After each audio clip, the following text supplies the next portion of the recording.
This exhibition at the Dr. Sun Yat-sen Memorial Hall is entitled A Courtly Gathering of Qing Treasures, Snuff Bottles from Taiwanese Collections. It has been curated by Claire Chu. This is the first time that the Memorial Hall has allowed an exhibition of antiques. It is the largest exhibition of its kind in history and contains a wonderful variety of almost 750 snuff bottles. Let us now look at some of the important pieces in this exhibition. The snuff bottles we see here may be a surprise to you for their small size. They are not longer than a section of your finger, ranging from half an inch, sometimes to a little over an inch. Most people rarely see these miniatures. Normally, the bottles are about 2.5 inches high. Snuff bottles produced in the imperial workshops tended to be smaller, especially the ones made of enamel, glass, and jade, which were among the earliest examples. The height of the bottles is one indicator of palace production. Most of the miniatures shown here are made of jade, crystal, and porcelain. The jade pieces look very simple, but it requires a high level of artistry to carve these bottles, as the hardness of jade makes it difficult for the craftsmen to work with. I suspect that some of the jade bottles were made in the palace workshops. As you see in this case, the pieces are slightly larger than the ones we have just seen. In this case, there is a superb collection of miniatures, including ones made of other materials, such as glass. However, they are often ignored by collectors because of their small size and are not seen as valuable. One dealer, Robert Kleiner, had a fondness for small but exquisitely made bottles. As I have explained, the size and dating of snuff bottles have some relation to each other. In the center of this display case, you see a very small snuff bottle, not larger than an inch. This is a very rare cloisonné snuff bottle. Cloisonné is made by placing melted colored glass onto a metal base, usually of copper, although occasionally other metals were used. Cloisonné is a type of enamel, although the manufacturing technique is different from enameling on glass or porcelain. It was a very important part of imperial snuff bottle production after the technique was imported from the West. This bottle has a metal base, with thread-like copper compartments which were formed by using tweezers and small pliers. These were then attached to the tripod-shaped copper body and filled with enamel. The bottle was fired and polished to reveal a design of delicate lotus flower heads. I think there are 3 examples like this in the Palace Museum collection, which are truly spectacular and rare. On the base of the bottle is inscribed, "Made in the Kangxi period." There are less than 10 bottles with this rain mark in the whole world today. They were so highly regarded that the story tells that one day the Kangxi emperor handed a pearl to a eunuch, Hang Shiji, to take to the workshop for it to be made as a stopper for a cloisonné bottle. You can imagine how much that bottle was admired by members of the Qing court. This is a small case, but it contains some very impressive pieces. Let's look at this exceptionally rare bottle next to the one we just discussed. It has Famille Rose enameled glass panels encased by a gilded copper border and a Chen Longnian Zhe mark on its foot. Most people consider it to be 18th century. I have seen very few examples, although there is a comparable one belonging to an American female collector that I have seen. In my opinion, these 2 bottles represent the highest quality of enamelware. Now, let's turn our attention to this brown bottle that was carved from the cross-section of a piece of bamboo in the shape of 3 pea pods. In the literati world, bamboo is considered part of a special category which consists of bamboo, wood, ivory, and horn. Objects made of these materials were rare in the imperial court, as well as outside. The pea pods denote auspicious meanings of peace and harmony. Bamboo like this was very hard to find and was difficult to carve, yet this bottle is complete and perfect, with wonderful patination, a truly exceptional piece. Bottles made of organic material are not common. In this case, there are 2 very rare bottles made of gourd. They were formed by putting the growing gourd into a mold and tightly tied with twine. As they matured, all the spaces in the mold were filled. Finally, the mold is removed to reveal the form of the gourd. The success rate was usually very low, around 2 or 3 pieces for every 1,000 grown. The emperors had complete authority to dictate the direction of art. The production of snuff bottles is unlike any other art form in that it is a top-down approach, stemming from its popularity in the court to the general public. This is the opposite to painting, calligraphy, jade, and ceramics, which were first made outside the court and later adopted by and for the court. Snuff bottles are initially patronized by the emperors and the Qing court. There were many workshops within the palace grounds organized to produce different arts and crafts that were favored by the Qing court, and the production of snuff bottles was an important component of this. The Kangxi emperor ordered the design of a garden named Feng Zi Yuan to exclusively cultivate different types of gourds. When staff of the museum first saw this gourd-shaped bottle, they immediately recognized it as from the Kangxi period. Suspended from the wood stand here is a double bottle in white jade. There are perhaps 3 similar double bottles of superior workmanship in various private collections throughout the world, though none in the imperial collection. The design carved in low relief is excellently executed and polished.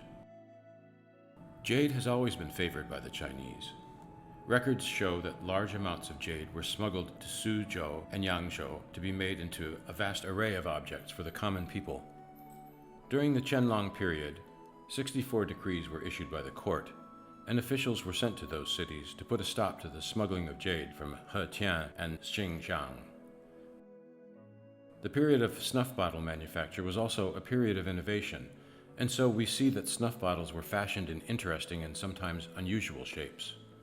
The surface of this white jade bottle is carved with a basket weave design. The details of the carved design are meticulously rendered. One can feel the smoothness without even touching the bottle.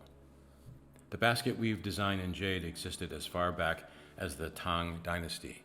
It copied packaging for objects so that they could be easily carried. It was popular in the Qing court and as an imported form to the West. Snuff bottles are also made of well-hollowed clear rock crystal like this one. This type of jade, called mutton fat, was the most desirable to collectors, though this yellow jade bottle is of the highest quality and was valued even above white jade. When making jade bracelets, the center section, after creating the circle, can be used for smaller objects, such as handling pieces and pendants. For snuff bottles, that is not the case, as lots of waste occurred through the shaping and hollowing out of bottles. Hollowing out the center of a bottle is a very difficult task that requires great skill and patience on the part of the carver. This bottle, made of yellow jade, is not only of highest quality material, but hollowing it out was expertly done to produce evenly thin walls. The stone retains a radiance that the best yellow jade exhibits. In the display case here, the bottle carved in the form of a bitter melon is of special importance.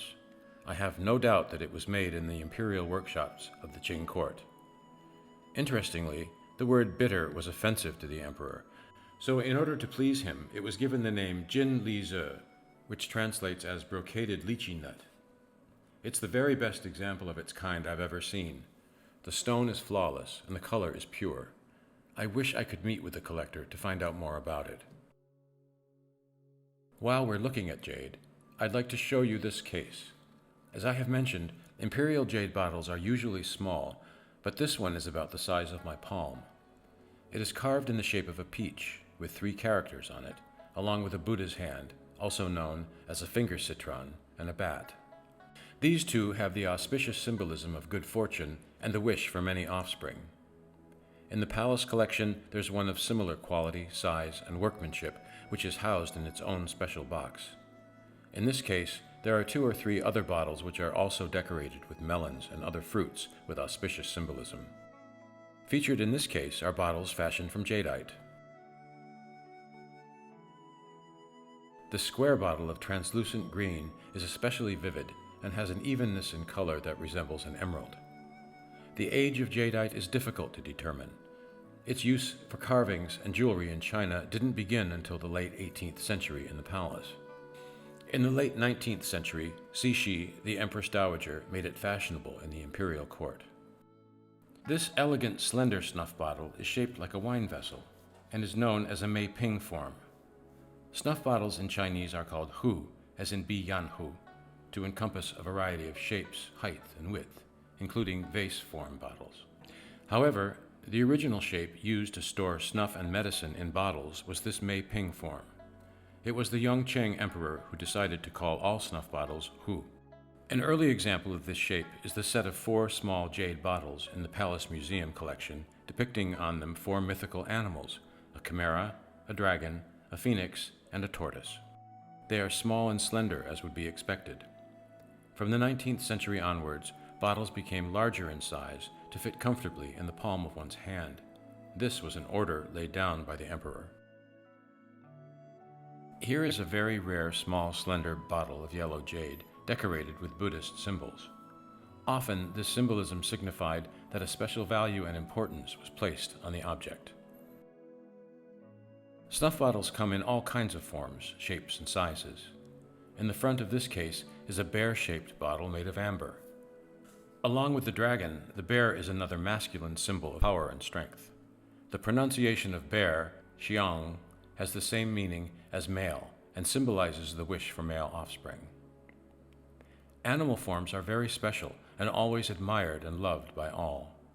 They are usually well made with fine quality carving, which makes them highly desirable for collectors today. When I look at this amber bottle, it is quite dark in some areas, indicating that it may have been used and residue was left behind in the bottle. In this case is an unusual pale blue rounded glass bottle, embellished in mother of pearl with a design of Buddhist offerings at the altar. The mother of pearl has been carved, polished, and attached to the glass bottle. The embellishment on this piece is highly detailed. Additionally, the placement of the various Buddhist objects is especially significant.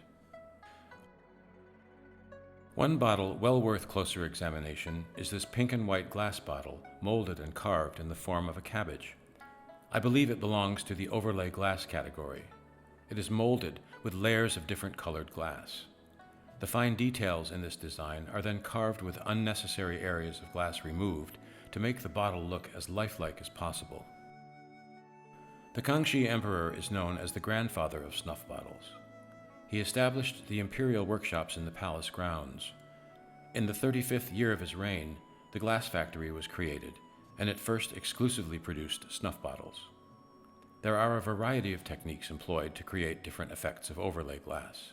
For example, the pink color on the cabbage bottle was made by overlaying 3 layers of white, pink, and white glass before it was carved.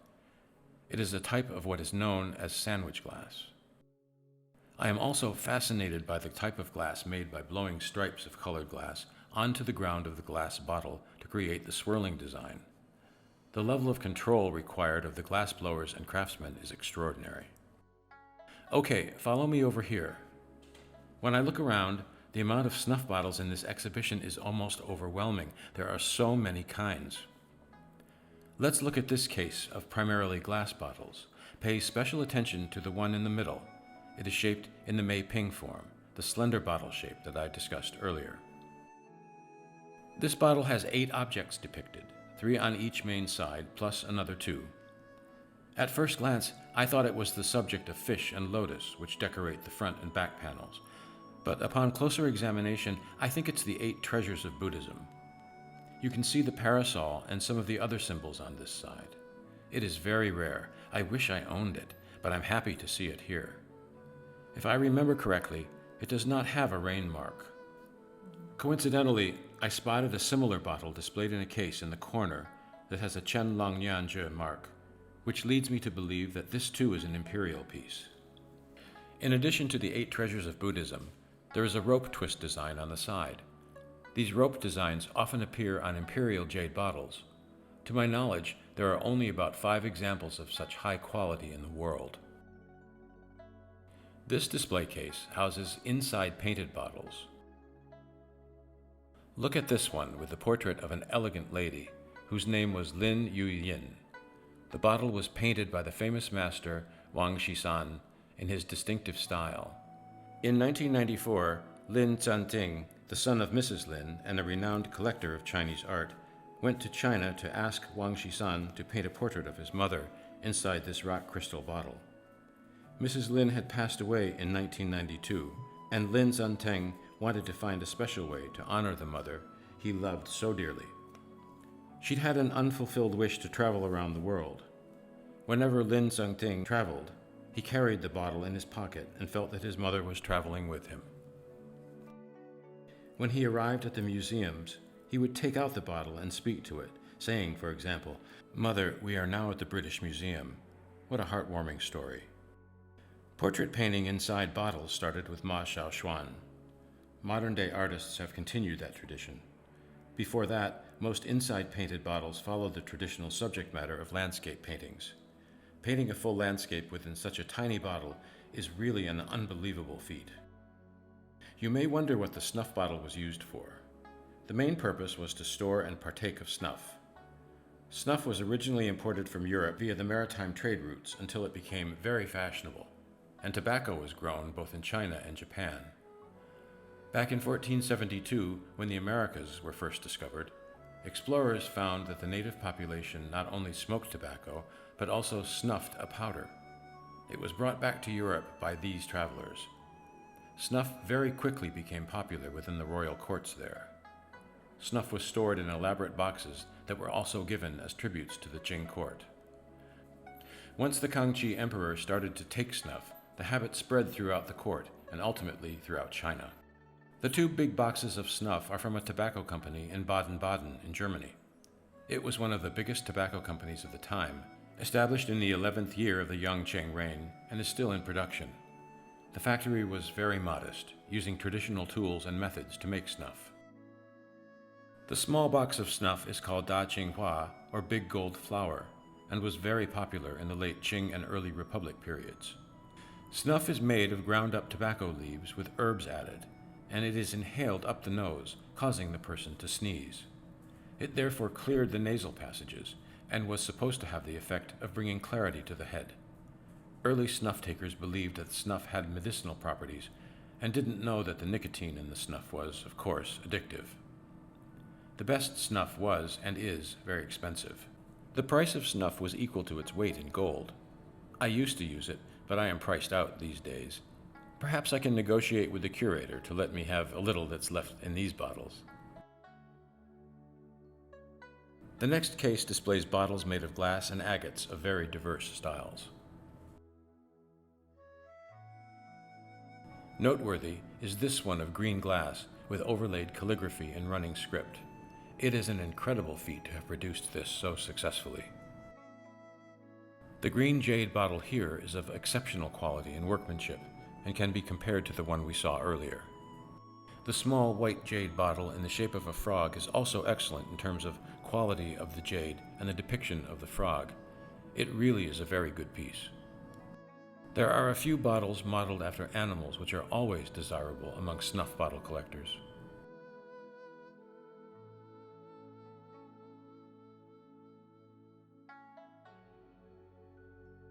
Different collectors have bottles showcased here.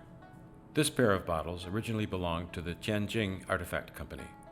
I saw them at an auction, but didn't realize that they were purchased by a collector in Taiwan. They are superbly decorated in Famille Rose enamel, and must have originally been part of a set of 10 in a box, as are the examples seen in the Palace collection. It is very rare to have a pair in a private collection. Most of the time, you see only one example. Auspicious messages expressing peace and harmony on earth are depicted on both sides of the bottle. This is a very common theme shown on imperial wares. The three small bottles in front are all painted in Famille Rose enamel on copper. The style of painting is different on each of them, though all are from the imperial collection. I think the middle one is from the Beijing Palace workshops, while the other two are from the Guangdong workshops. They would have been sent up to the palace and presented as imperial tributes, or alternatively, ordered by the palace.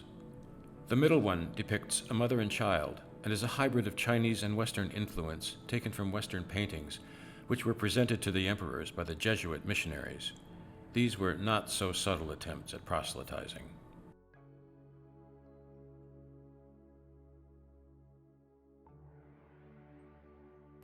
The orange bottle in the back is carved faceted glass in imitation of realgar.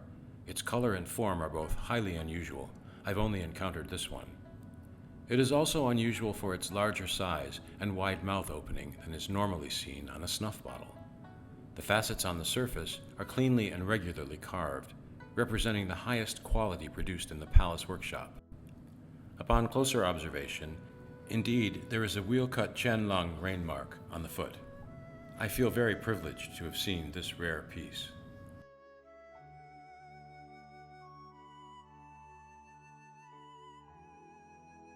Another beautiful bottle is this example, where enameled porcelain panels are inserted in a cinnabar lacquer casing. This is also an example from the imperial workshops and is very rare. Like the pink one we saw earlier, this bottle is blue glass that has a rain mark on the foot. Cobalt is added to the molten glass to achieve the blue color. The pink color of the previous example is achieved by adding small amounts of colloidal gold and fired in incremental steps to produce the pale pink hue. The agate bottles shown here are quite well-known types. Mottled opaque agate was carved, taking advantage of every nuance of color in the variation of the stone. A large array of agate bottles are shown in this display case, but I will select just a few to discuss. Let's look at this bottle that depicts a bird on a prunus branch beside the inscription Shi Sheng Mei Xiao. This forms a rebus meaning radiant with joy. The walls of this bottle are very evenly hollowed out. The process is similar to hollowing out jade bottles and uses the same tools and techniques. The artisan here uses the variation of honey and dark brown inclusions in the agate to create this abstract ink play painting. It reminds me of the abstract landscapes painted by Zheng Daqian. What the design represents depends on the interpretation of the viewer, and that is the wonder of these high-quality silhouette agates. This snuff bottle in white jade is carved in the form of a bishi, a mythical dragon tortoise that was said to guard the palace. Large stone examples are seen in the Forbidden City. This bottle is made of rose quartz, a semi-precious gem. The even color, its size, and the polish makes this one of the top 3 examples of its kind. All the bottles made of semi-precious stones are worthy of close examination. As with most snuff bottles, holding them in your hands and feeling the texture is very important, although today we can only look at them through the glass. This case displays more examples of bottles made of semi-precious gemstones and agates.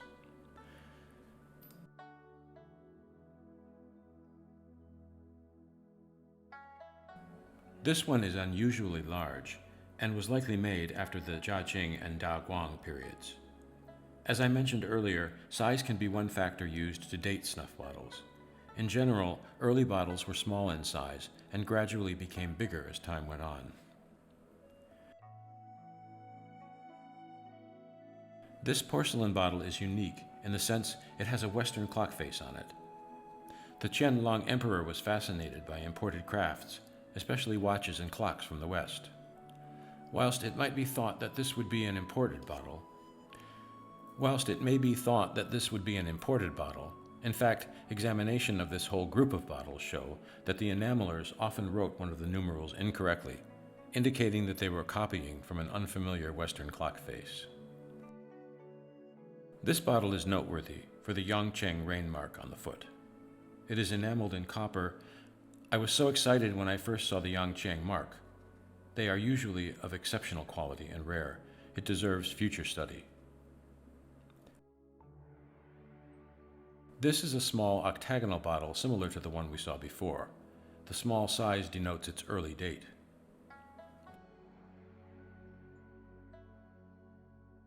In the same case, we see a rare carved lacquer bottle. Many layers of lacquer are applied until the desired thickness is achieved. Each layer has to be completely dried and cured before the next layer can be applied. This is a very laborious process for the craftsman. These are glass bottles carved in the Yangzhou style. About a third of them have inscriptions, and sometimes a seal is included.